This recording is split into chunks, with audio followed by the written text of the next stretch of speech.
महाभारत के युद्ध में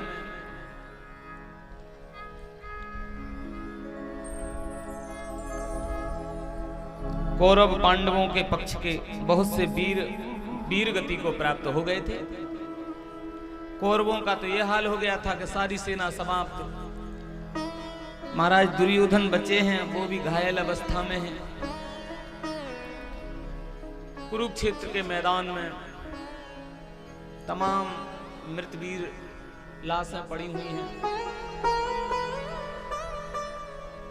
और उसी समय घायल दुर्योधन को देखा द्रोणाचार्य पुत्र अश्वत्थामा ने मिलने आए।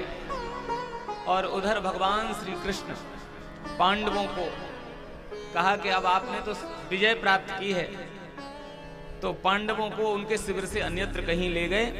और इधर अश्वत्थामा दुर्योधन से कहे, महाराज मैंने आपका वो वैभव यश देखा है और आज आप ऐसी स्थिति में पड़े हो, मुझे बहुत दुख लग रहा है।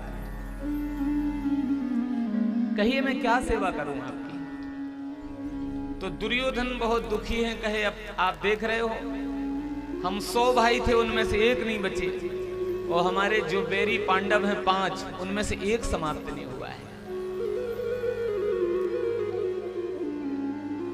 थोड़ा सा हल्का, एक भी समाप्त नहीं हुआ उनमें से।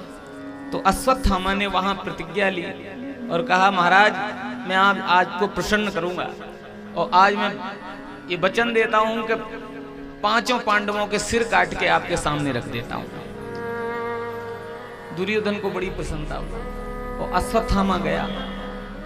वहां गया तो पांडव तो थे नहीं शिविर में, उन्हें तो भगवान लेकर के गए थे। पांडवों के बालक जो थे, उनके पुत्र आज अपने पिताओं की जो है सैया पे सो गए। अश्वत्थामा आया और पांडव समझ करके उन पांडव पुत्रों का वध कर दिया और सिर लेकर के दुर्योधन को दिए। दुर्योधन ने जब ये देखा कि ये पांडव नहीं है, पांडव पुत्र हैं, तो उसे बड़ा दुख हुआ और कहा, अरे इनसे हमारा कोई बैर थोड़ी था, इनसे कोई हमारी दुश्मनी थोड़ी थी। इन्हें मार के तुमने हमारे वंश में पानी देने के लिए भी किसी को नहीं छोड़ा है। दुखी हुआ और दुर्योधन का भी प्राणांत हो गया।